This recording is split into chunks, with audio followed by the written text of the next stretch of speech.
Teherānis Universitātes profesors ბატონ საიდ გულიანს იგი გახლავთ ფერეიდანელი ქართველი და ძალიან სასიამოვნოა რომ იღებს მონაწილეობას ჩვენ კონფერენციაში.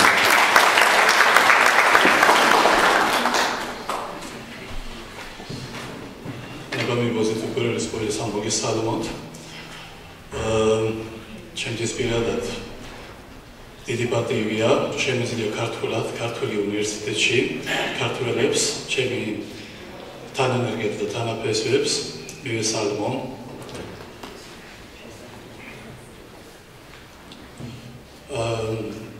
რა თქმა უნდა ისევ მინდა მადლობა გადაუხადო ორგანიზატორებს, ვინც ასეთ მნიშვნელოვანი და საჭირო კონფერენციის ჩატარება დაგეგმეს.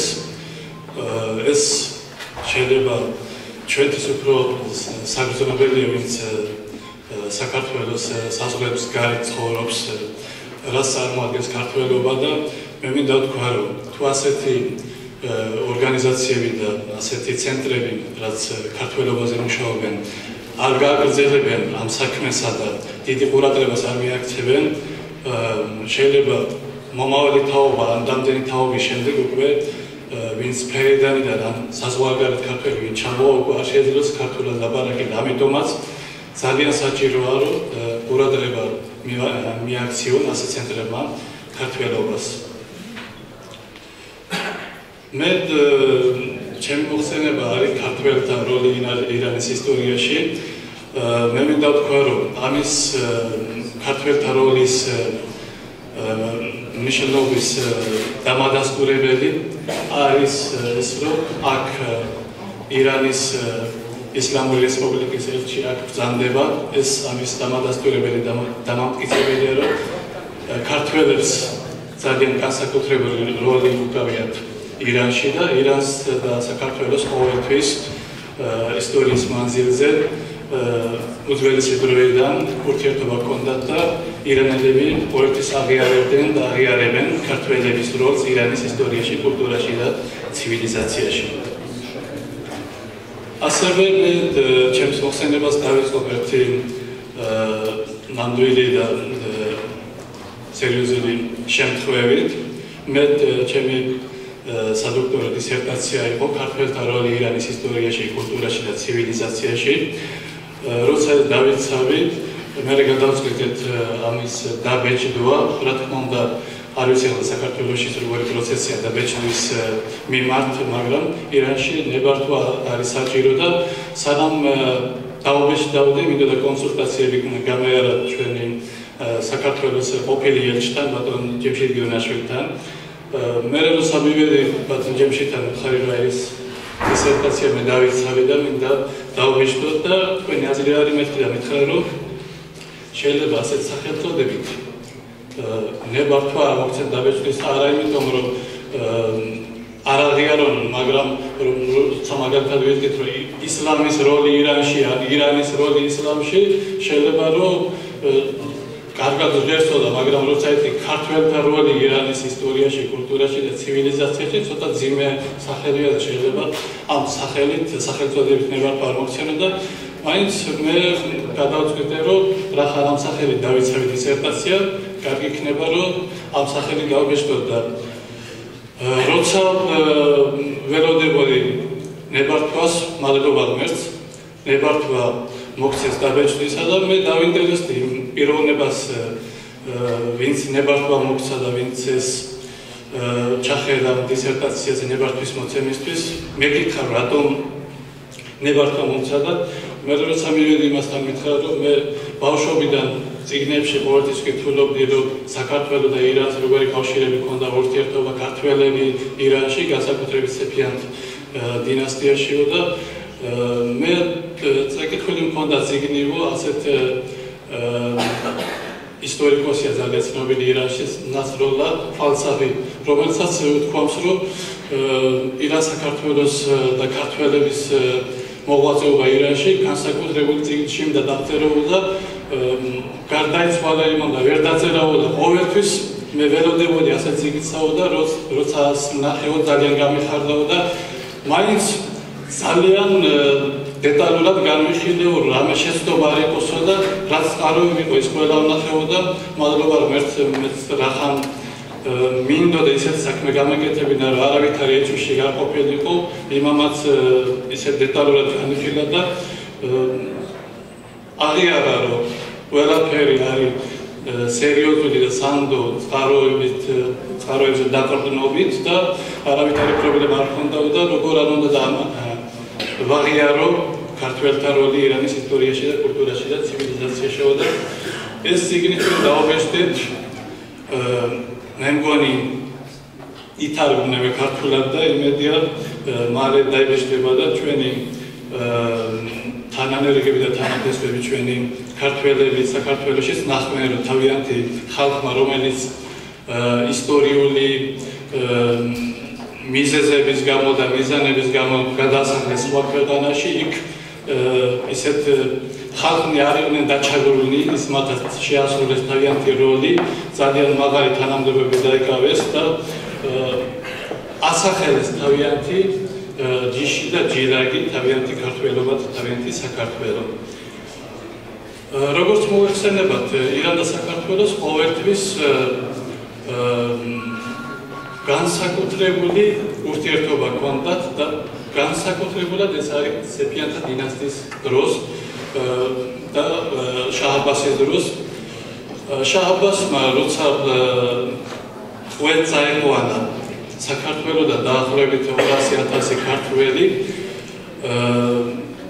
შექმნა მათგან ეგრეთ წოდებული მესამე ძალა ის არენდობოდა სხვადასხვა მიზეზების გამო ტრადიციული და ყოფილი ძალებსა რომელიც იქნეს სპარსები და თურქები და შექმნა მესამე ძალა რომელშიც მონაწილეობდნენ კავკასიური ელემენტები და მათ შორის ქართველები და გასაოცარია ეს ისტორიული ფაქტი რომ ეს ქართველები რომელიც ყველ წაიყვანეს ძალიან ჩქარად და სასწრაფოდ წარმატების საფეხურები გაიარეს და შაჰ-აბასის დროს ანუ ვინც ეს ხალხი ყველ წაიყვანა იმ მეფეს დროს თავარსარდალი სეპահსალარი იყო ალავერდი-ხან უნდილაიძე რომელიც ყველ იყო წაყვანილი და ახლა გავითვალისწინოთ ადამიანს რომელსაც ყველ წაიყვანდა დაჩაგრული და იმ პირობებში როცა მიაღწევს ასეთ მაღალ თანამდებობას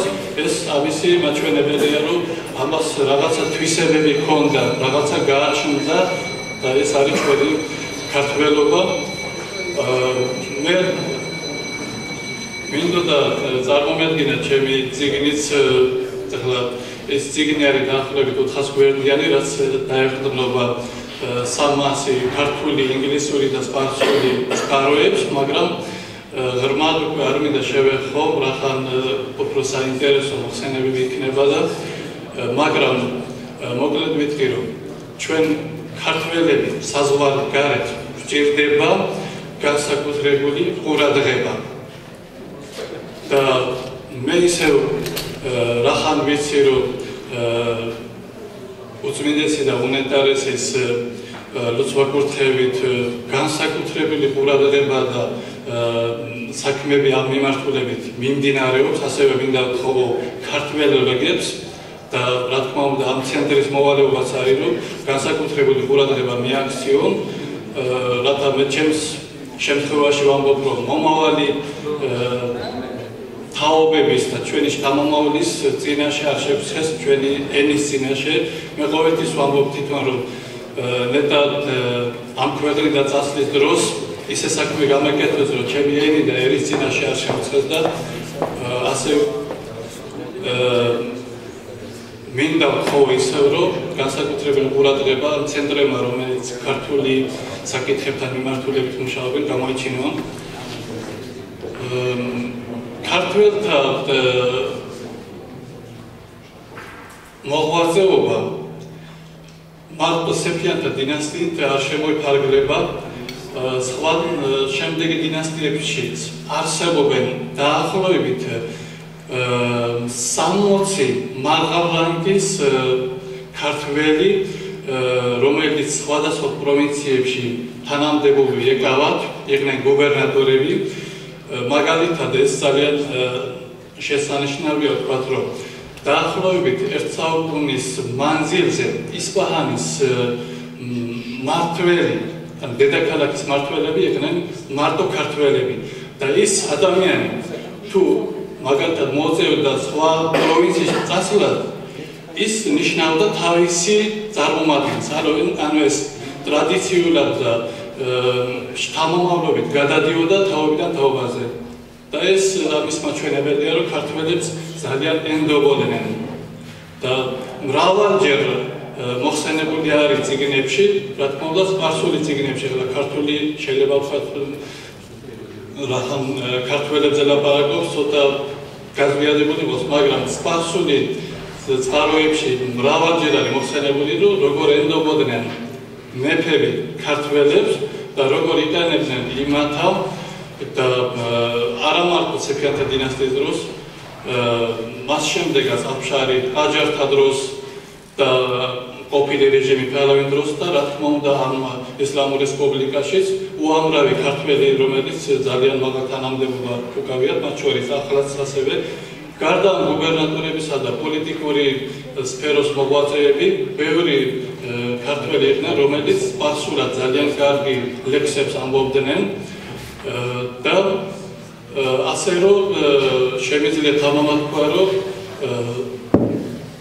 ქართველებმა ქართველობა ასახელეს როგორც საჭირო იყო ირანში. მეტი ხანს აღარ შეგაწუხებ, მოგესალმებით, მადლობა.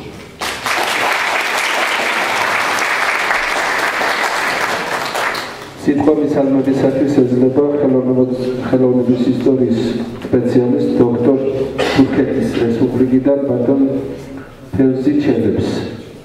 ხოლო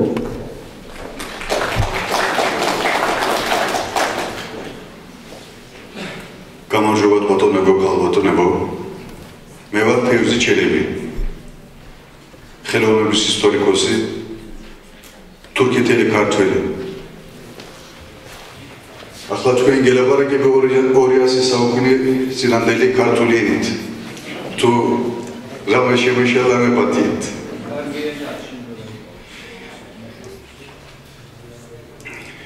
მე მიესალმები ქართოლოგიის ცენტრის საერთაშორისო კონფერენციის მონაწილეობს.